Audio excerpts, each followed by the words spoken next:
Hey, what's going on? Welcome to 15 Minutes with Dad, your go-to destination for all things fatherhood. I'm your host, Lyric Williams, here to guide you through our incredible lineup. I want you to know that this is a platform for the family, and let me tell you why. We have a father-daughter podcast, we have a heartfelt healing series, an engaging fatherhood speaks panel, and our newest edition, Dad's Lighthouse, where we shine a light on mental health, family development, and mindset empowerment, and that part is premiering on May 3rd, my birthday. If you are on a quest to transform your fatherhood journey, dive into my new book, Man Up From Our Trauma to Being Impactful Fathers. It's packed with insights and stories to inspire and empower you. But that's not all. Make sure you join our vibrant Discord community and connect with fellow dads on a deeper level. Make sure you join our newsletter at 15minuteswithdad.com. You will be able to find our book on amazon.com as well as at 15minuteswithdad.com/man up. Make sure you subscribe to us on YouTube to watch our video podcast. Follow us on Instagram, Facebook, and TikTok at 15 Minutes with Dad. I hope you're ready to dive into today's episode. Again, thank you for joining me. Welcome to 15 Minutes with Dad. Choose your battles. If you can't solve the money battle right now, put some things in place. Don't let it disrupt you. Stay focused. Choose your battles. You cannot please the mother of your child, but you can show up for your children, regardless on how the mother or the mother of your child or the other co-parent has perception of you. A lot of fathers get stuck in trying to prove to the person that they used to be with that they are all that the other person thought that they weren't. They're trying to pick up where they left off and show and glow up and show that person, I can do what you said I can do. You left me because of this. Watch me do it. You left me because of this. Watch me do it. You're wasting your time. The person that you're talking to at that point has already threw it out the window. There's nothing that's going to attribute to, but your child, that relationship has not been developed, and that is your job to develop.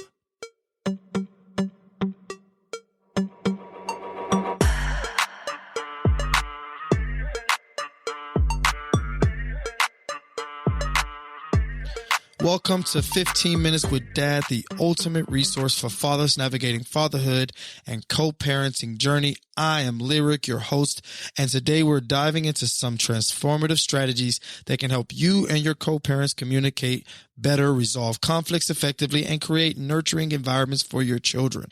If you find the topics we discussed today compelling and wish to explore them in depth, remember that all these insights and more can be found in our ebook, 7 Key Steps to Navigating Co-Parenting, Communication, Conflict, and Care. You can grab your copy and discover additional resources by visiting our website at 15minuteswithdad.com/18. This guide is not just a collection of tips, but a comprehensive manual to help you become the co-parents you aspire to be. So whether you're listening at home or on your commute or anywhere in between, make sure to check out the ebook and start applying these key strategies today. Now let's get started and dive into how you can transform your co-parenting journey for the better. Today, we'll cover some essential techniques that will not only improve how you talk with your co-parents, but also how you listen. Yeah, I said listen. So let's get into it. So there's some strategies for clear, positive, and effective communication. That's the first step we're going to talk about in the art of communication. So I think that clear, positive, and effective communication is a linchpin of successful co-parenting. It ensures that both parents are on the same page regarding their child's needs and well-being. So here are some strategies to foster this type of communication. The use of I statements. So this is something that I learned very early on that caused a lot of issues. I. But in this manner, I'm going to tell you how you can use it for your betterment. So focus on expressing your own feelings and needs rather than attributing intentions or placing blame on the co-parent. For example, we could say something like, I feel concerned when we don't agree on bedtime schedules, instead of you're too lenient with bedtime. You see how I use you, or you don't do this enough. That's complaints, right? That doesn't really solve a problem, but it's like, I'm worried that this is going to happen and my child is going to be affected by this on the other side, right? You're communicating your feelings. Another strategy that you can use is to be specific and direct. Ambiguity can lead to misunderstandings. So you got to be clear about what you need, why you need it, and how it benefits your child. Clarity reduces confusion and makes cooperation easier. You got to be specific. Another strategy is to choose the right time and medium. You can't always just go gun-ho just because you have a thought right at the moment and just going right at the person in whatever medium you want to, whether it be in person, just pulling up on them and yelling at them and screaming at them. You got to choose the right time and medium to discuss. So discuss important matters when both of you are least likely to be stressed and distracted. Decide whether a conversation is best to have over the phone, in person, or via email. I think email is like a lost art, but it works, considering the topic's sensitivity. If things are a lot more sensitive, you probably don't want to write it down. You probably don't want to do it via email. You probably want to have a conversation. You probably don't want to do it over the phone if it's going to cause some disruption to the other person. Meet at a public place and have a conversation over food. Food usually calms everything. Just meet somewhere or talk at a right time, at the right medium, in a way where the conversation can be best had. And it's up to you to kind of figure that out, but you got to take a moment to actually figure that out. You can't just go gun-ho pulling up on somebody, like I said before. The next strategy for clear and positive, effective communication is to practice positive reinforcement. I think this is hard for a lot of people to do, and this podcast is not about woman bashing, but I know that coming from as a father, coming from an age of being raised by a single mother, and a lot of these mothers that are coming up in this day and age tend to think that they have to mother their significant other or even mother the father of their child, and practicing positive reinforcement, the father of their child, but practice positive reinforcement. This here is probably the most effective way to get a positive communication and effective communication. Acknowledge and appreciate the effort and strengths of your co-parent. Positive reinforcement can encourage more cooperative behavior and a better co-parenting atmosphere. And from the men's side, I am on a part of over 30 to 45 different fatherhood groups that are out there on Facebook. And what I can tell you for sure is that there's a lot of complaints about how bad their mother is, right? And I know there are bad mothers out there. There are bad fathers out there, but I mostly want to talk about how we focus so much on the negative of the other person because it benefits to store it in a narrative when we're going to court, when it's getting ugly in battle and litigation and all that stuff. But when you're talking about co-parenting, this is not legal advice. This is specifically how to be impactful to your child positively by co-parenting, because that person that you're co-parenting with is going to be in your life for the rest of your life. So you might as well make it a positive experience, right? I think it took me a long time to really adjust or grow up even to be able to communicate better with the mother of my child. We fought literally about every single solitary thing. We'll call for one thing and fight about a whole other thing. And I know a lot of you out there are doing that, but it took some time to grow. And so what I'm telling you now is things that I've learned over the last 15 years of co-parenting with the mother of my daughter. And so I said those four things for strategies for clear, positive, and effective communication is to use I statements in a format. I feel concerned when we don't agree on bedtime schedules, as an example. 2, be specific and direct. Leave no room for ambiguity. You don't have to talk in code, talk in specificity. The next one was choose the right time and medium. Don't pull up and run up on somebody whenever you feel like you should do it because you have the thought in your head. It's not going to make a difference, right? And the last one was practice positive reinforcements. Appreciate and acknowledge the strengths and efforts of your co-parents. You don't have to harp on the things that they do wrong. They know what they do wrong. Telling them what they do wrong does not get you what you would like to have, and that's impacting your child positively. This co-parenting is not for you only. It's for your child as well. So let's talk about the other side of the communication part. And this is active listening and empathy. This is hard, right? Active listening to somebody that you no longer want to be with, that has made you angry, pissed you off in all these other places. It's kind of hard to say, I'm going to actively listen to you, or I'm going to have empathy for your situation, but it is almost vital to communicating and being impactful to your child is that you are actively listening and showing empathy to your co-parents. They're crucial to creating a supportive co-parenting relationship. This involves truly hearing what the other person is saying and trying to understand their perspective, even if you disagree. Even if you disagree. Active listening means listening to understand, not to reply. It involves paying full attention, nodding, and using phrases like, I understand, to show you are engaged. Repeat back what you've heard to confirm understanding before responding to your thoughts. Active listening is difficult. It's an art form. It is a practice you have to put in place, and you have to try to do it. We all have our opinions, and especially when it comes to our kids, we want our perspective to be seen and understood. But if you don't validate your co-parent's perspective, it's always going to be a fight. By saying the words, okay, I understand why you would say that. Yeah, I get that. It makes sense why you would say that, because I would say that too if I was in a situation. If I seen it your way, I get that. Yeah, for sure. Right? And then you partner that with empathy.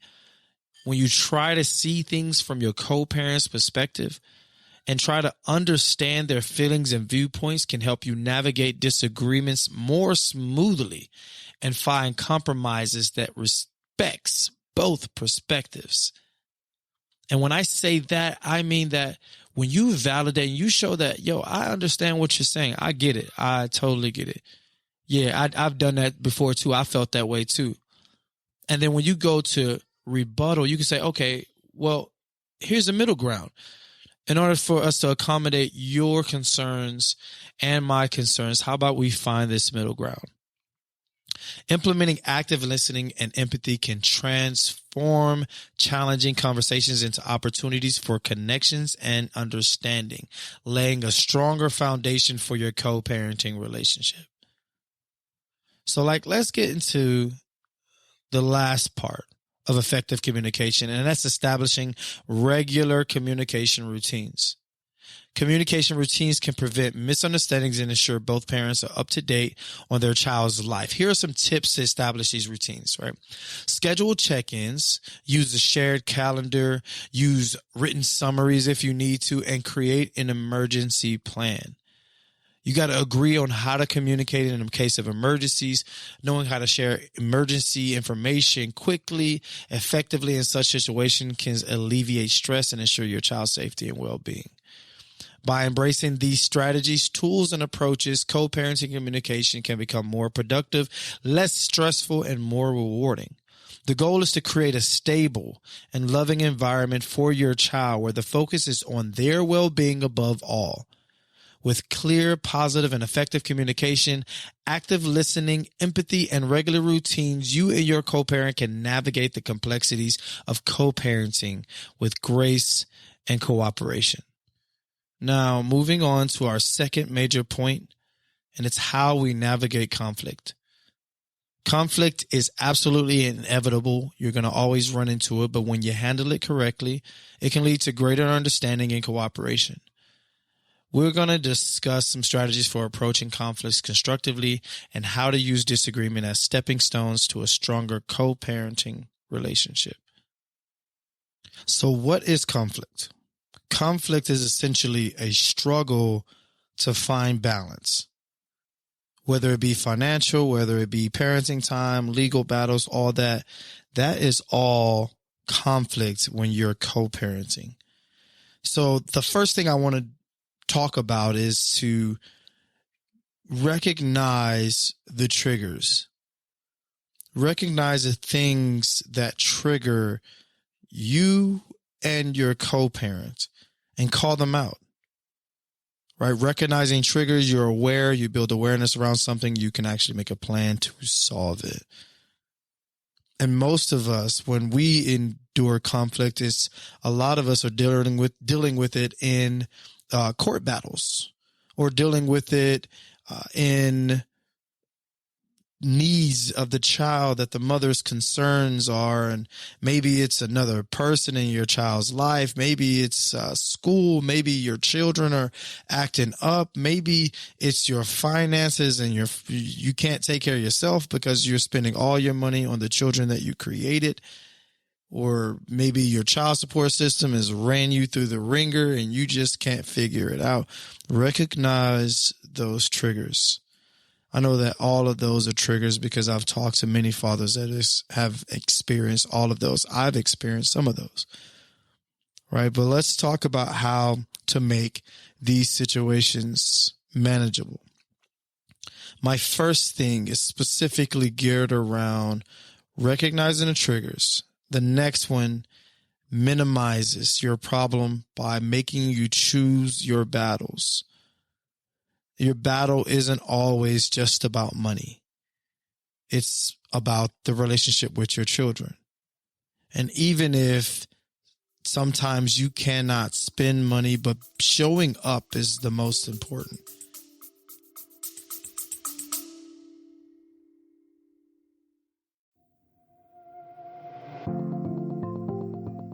Hey, what's going on to all my dads out there? A quick pause on our fantastic journey today to share something special with you. If you've been enjoying the insight, stories, and dad wisdom we dive into every episode, then you're going to love this. I've poured my heart, soul, and a whole lot of dad experience into my book, Man Up, From Our Trauma to Being Impactful Fathers. It's not just a book. It's a self-help guide. It's a companion for every dad out there looking to strengthen their bond with their kids, navigate the challenges of trauma, fatherhood, and discover new ways to find joy in the most ordinary moments. Inside, you will find stories, anecdotes about my life, practical advice, and those light bulb moments that you'll have to say, aha, so I'm not the only one. Whether you're a new dad, feeling a bit overwhelmed, or seasoned pro looking for fresh perspectives, Man Up, From Our Trauma to Being Impactful Fathers is your go-to guide for all things fatherhood. And because you are a valued listener of 15 Minutes with Dad, I've got a special offer just for you. Head over to 15minuteswithdad.com/manup and use the promo code DAD15 at checkout for an exclusive listener discount.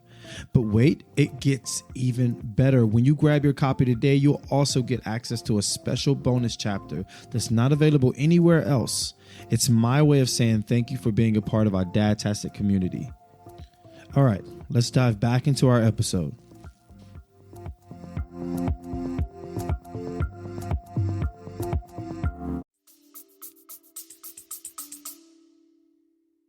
Choose your battles. Like I said, finding non-financial ways to contribute to your children's lives, such as dedicating quality time during the weekends with them or offering emotional support. Choose your battles. If you can't solve the money battle right now, put some things in place. Don't let it disrupt you. Stay focused. Choose your battles. You cannot please the mother of your child, but you can show up for your children, regardless on how the mother or the mother of your child or the other co-parent has perception of you. A lot of fathers get stuck in trying to prove to the person that they used to be with that they are all that the other person thought that they weren't. They're trying to pick up where they left off and show and glow up and show that person, I can do what you said I can do. You left me because of this. Watch me do it. You left me because of this. Watch me do it. You're wasting your time. The person that you're talking to at that point has already threw it out the window. There's nothing that's going to attribute to, but your child, that relationship has not been developed, and that is your job to develop. And like I said before in the previous strategy, to use effective communication tools, active listen, speaking calmly, focusing on solutions. That's how you manage conflict.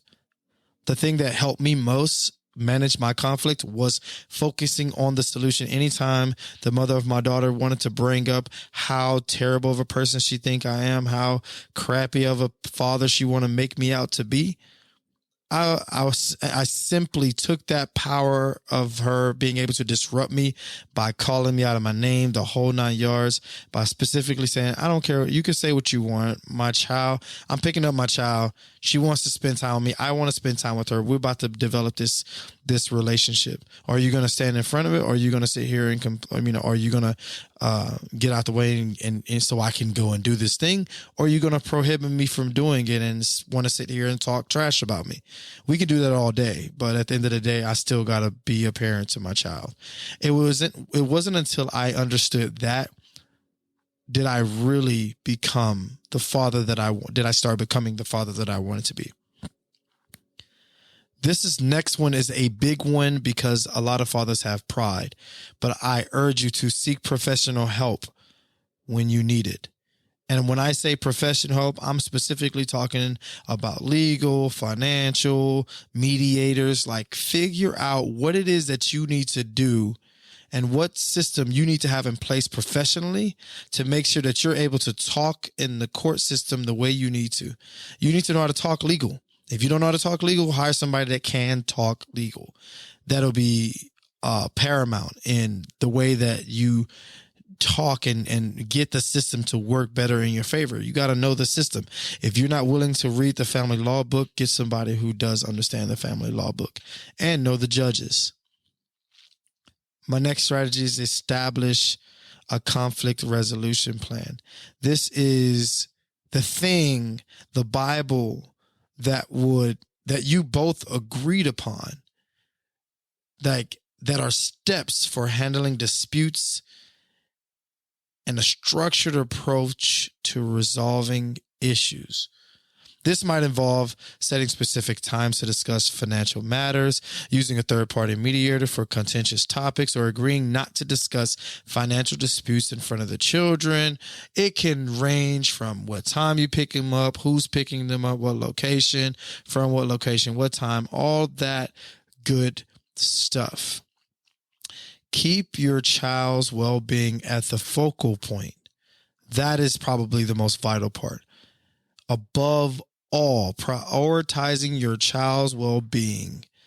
Despite the financial or legal challenges, make sure you find a way to ensure that the children still feel loved and supported by both parents. That means possibly shielding them from conflicts and focusing on the positive aspect of co-parenting.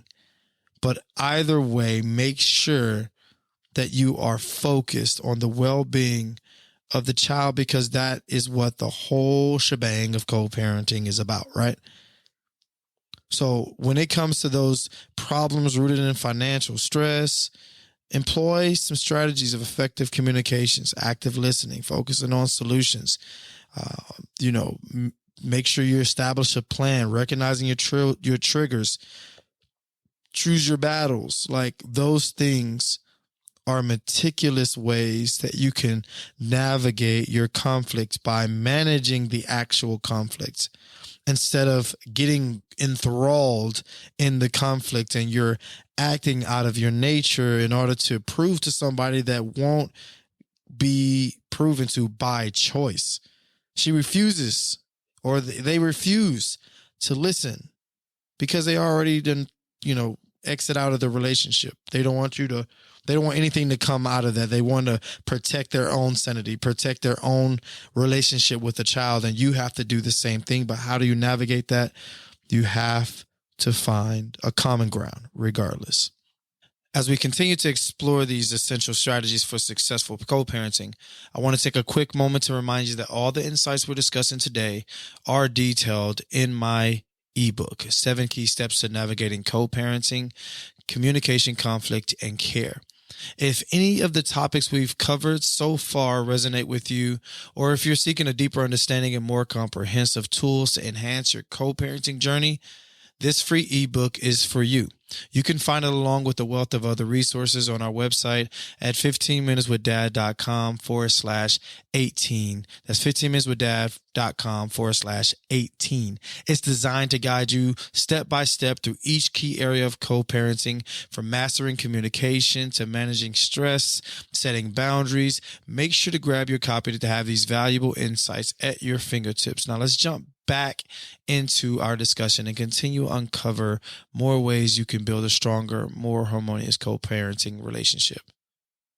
Next up, we focus on a crucial aspect of often overlooked mental health. Both your mental health and that of your co-parent play a pivotal role in how effectively you can parent together. We'll explore ways to support each other's well-being, ensuring the stress and the personal struggles do not spill over into your parenting responsibilities to your children. Make sure that you are recognizing and addressing impact when something that could obviously create a psychological atmosphere or emotional sensitive atmosphere at home. Kids may internalize their parents' stress, leading to anxiety, behavioral challenges, or behavioral changes, or academic difficulties. Be aware of that potential impact and try to mitigate these risks by fostering open and supportive communication with the family. So that leads me to my first point in recognizing that addressing the impact. You want to have open and age-appropriate communication with your child. You have to reassure them that they are loved and there's a commitment of emphasizing and changing the aspect of a relationship despite all the uncertainties. Teaching resilience through example. Sometimes you got to solve your problem-solving strategies and efforts to find a new way to navigate. You got to model that perseverance and positive thinking. This is not only teaches the children valuable life skills, but also reinforces their sense of security and hope. And I'll say this again, you must seek help. Get professional guidance on how to navigate your children. And we'll talk about this more often than not in this podcast, because on May 3rd, I am releasing the first episode. I am dropping the new series, Dad's Lighthouse, where I bring professionals on to talk about family navigation, child growth, mental health, mental empowerment, all of that good stuff. But it's important that you seek support. Consider counseling for yourself and your children when things heavy change, right? It's important that you create a stability with your routine. Try to keep everything from being upheaved, even though you are having problems. That means mealtime activities and bedtimes. Making sure that stays at least as a sense of normalcy and predictability for your children. Any crazy disruption can cause your child to start internalizing, asking why, going through a whole disrupted experience based on what people that are her caregivers are going through. Make sure you dads prioritize self-care and emotional health. Your capacity of being a father and being positive is literally limited to how strong your self-care practices are and your resilience and your emotional state. And then lastly, I'll say is foster optimism and flexibility. You want to have some kind of positive attitude towards challenges and embody optimism and adaptability. You can pass this on to your children in every moment by simply teaching them to value flexibility and find happiness amidst adversity. Let's move on. You got to have some co-parenting. You got to focus on your co-parenting well-being as well, right? So you got to, like I said before, self-care practices. You want to engage in activities that replenish your energy and bring you joy, whether it's a hobby, exercise, meditation, simply reading a book. Dedicating time to activities that focus on your well-being is crucial. You want to create a support networks. Women are usually good at this, right? Women usually have a support network, but fathers, we usually don't. So you want to lean on friends and family strategically and support groups who understand your situation. Sharing your experience and feelings with others who can offer empathy and advice can be incredibly therapeutic. Said this multiple times, and I'm going to keep on saying it: seek professional help. You want to make healthy lifestyle choices, mindfulness and meditation. You want to spend time finding peace and balance in your life. And the next one is setting boundaries. If you can establish healthy boundaries with your co-parent, you can prevent resentment and conflict while protecting your emotional well-being. Those are strategies for co-parent well-being, mental health, and the ones I said before, like open age-appropriate communication, teaching resilience through experience, the importance of seeking support, creating stability with routine, and prioritizing self-care, fostering optimism and flexibility is for the children. Another vital area we will cover today involves setting boundaries. It's about creating clear expectations and mutual respect. Setting and respecting boundaries can drastically reduce co-parenting conflict and help both of you feel more comfortable in your roles as co-parenting. Now, how do we establish healthy boundaries? The first thing you got to do is define your boundaries clearly. You want to identify what boundaries are necessary for your well-being and a healthy co-parenting relationship. Be as specific as you need to be to get your needs and expectations met. Now, the next part is that you have to communicate these boundaries with respect. We talked about in the first part by using I statements to express your needs without assigning blame. Share your boundaries with your co-parenting in a clear, assertive, and respectful manner. Some way that I would do this is, look, if you're going to do that, if you're going to choose to do that, then I'm going to do this. This is what I'm going to do. And, is there a way that we can find a middle ground? But doing that, it makes me concerned, and I feel like I cannot accomplish the thing that I want to accomplish for my child. So I'm going to say, if you do that, then I'm going to just do this. Being assertive, clear, and being respectful. This part is seeking agreement.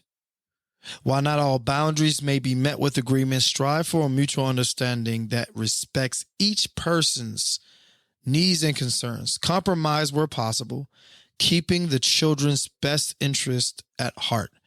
This is difficult to do for most parents because it's my, that's inconvenient. I need to do this. You need to do this. You need to go further. You need to do more because I'm already doing this. There's no middle ground there, right? And a really big part, and this is for the child more than anything, to create a stable environment for the child, is to implement consistency. You want to be consistent. You want to implement your boundaries consistently. Show consistency so that you can uphold your agreed upon boundaries and respect those set by your co-parents. Reinforcing a predictable and stable environment is vital for your children. And being able to adjust as needed. So as your children grow and circumstances change, be open to revisiting and adjusting boundaries.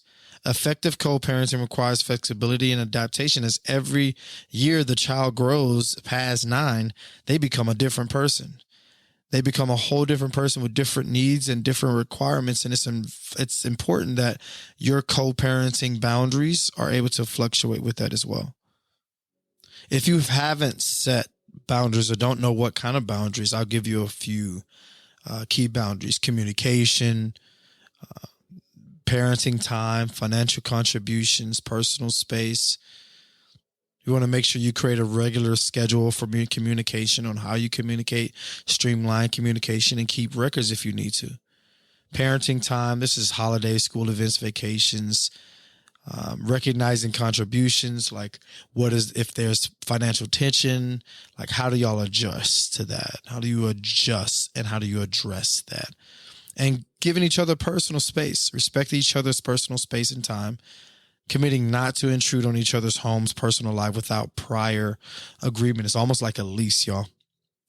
But you have to, over time, the positive impact of these boundaries will become evident. You'll find clarity and structure that they provide that reduce conflicts and misunderstanding. So just try it out. Just try to create some form of setting boundaries. Our fifth area of focus today is talking about creating a collaborative parenting plan. This plan isn't just a schedule, it's a comprehensive agreement, a contract even, that covers all aspects of your parenting partnership. From financial responsibilities to decision-making processes, a well-crafted parenting plan can be a game changer in managing expectations and simplifying co-parenting. So we're going to talk about what is in the essence of a collaborative parenting plan. It's like a testament on mutual dedication of both parents to navigate co-parenting with respect, understanding, and cooperation. A couple key points: identify your core values and goals.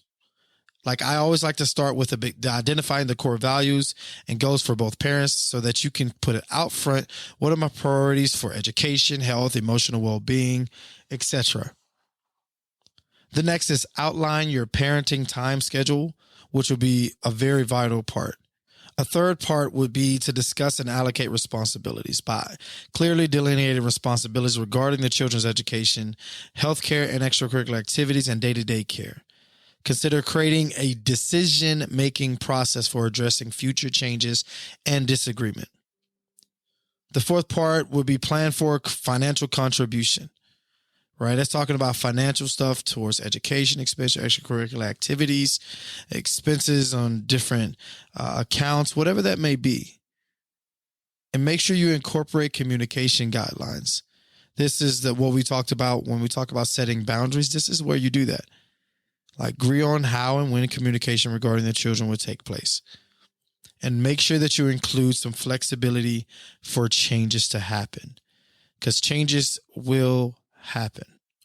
Lastly, we tackle the importance of fostering a positive environment for your children's growth. This means nurturing a home life that supports their emotional and psychological development, ensuring that despite the challenges of a co-parenting, your child feels secure and loved. And this is probably the most vital part of this conversation, because we get it wrong a lot. When I say we get it wrong, we as parents get it wrong a lot. Maintain an open line of communication with your children. Encourage them to express their feelings, fears, and aspirations freely. This communication can be non-judgmental and supportive, and it helps foster a sense of safety and trust. Incorporate positive reinforcements. Make sure you celebrate your children's achievements and positive behavior with praise. This encourages them to continue those behaviors and builds their self-esteem. Another major one is make sure that you're modeling positive behavior. You can't be out there ratchet in these streets. Children learn by example. So by treating each other with respect and kindness, co-parents set a standard for behavior that their children will emulate. This includes managing conflicts in healthy ways and demonstrating resilience in the face of challenges. Be supportive in co-parenting relationship. Find a mutual respect. This may take time. but find consistency across household, whether it be rules, discipline, routines. Find that middle ground. Your child needs stability, or this is where they become delinquents out there in the world because they don't have the correct guidance, because their parents aren't good examples. Get involved with their school and extracurricular activities, regardless on your status with the co-parent. Show up to their events, things that they're excited about. Go, be involved, be overly involved, be so involved that the child gets annoyed that you're so involved, but they're going to feel it as love over time. Overdo it. Be there, regardless on who says what, whatever that looks like. Just show up. And there is another episode of 15 Minutes with Dad where we talked about 7 key steps to navigating co-parenting. If you are excited about transforming your co-parenting experience and want to dive deeper into the strategies we're discussing today, I encourage you to check out our free ebook, 7 Key Steps to Navigating Co-Parenting, Communication, Conflict, and Care. It's packed with actionable advice, detailed guides, and the tools you need to turn conflict into cooperation and challenges into opportunities for growth. Visit our website at 15minuteswithdad.com/18 and get your copy today to start building a more harmonious and supportive co-parenting relationship. Don't just co-parent. Co-parent with confidence, clarity, and care. Your journey towards a better co-parenting dynamic starts now. Visit 15minuteswithdad.com/18 to get your free ebook copy of 7 key steps to navigating co-parenting, communication, conflict, and care.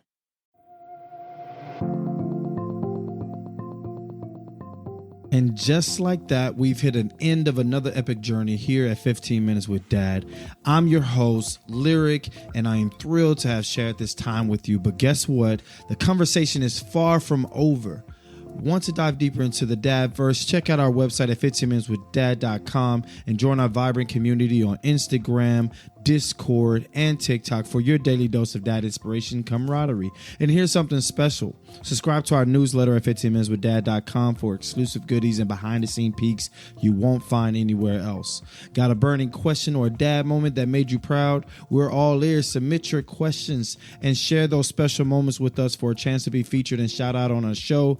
It's your time to shine in our dad community, so tap in with our Discord, and our server is at 15 Minutes with Dad, so tap in for that. Engage with the community, and you will be featured on our show. Each week we will do another feature, so join in. Love today's episode. Spread the love by sharing it with a friend and leaving us a review. Let's get the word out and grow our awesome dad family, because guess what? When you give us a review and you rate our podcast, you give everybody the chance to enjoy what you've enjoyed about this podcast as well. So mark your calendars, because new episodes drop every Thursday of the week. Ready for more heartwarming stories, laughs, and dad wisdom? We can't wait to have you back. But until next time, keep being the amazing dad you are. Every day is a new adventure and every moment is special. Catch you on the next episode. Love, peace, and chicken grease.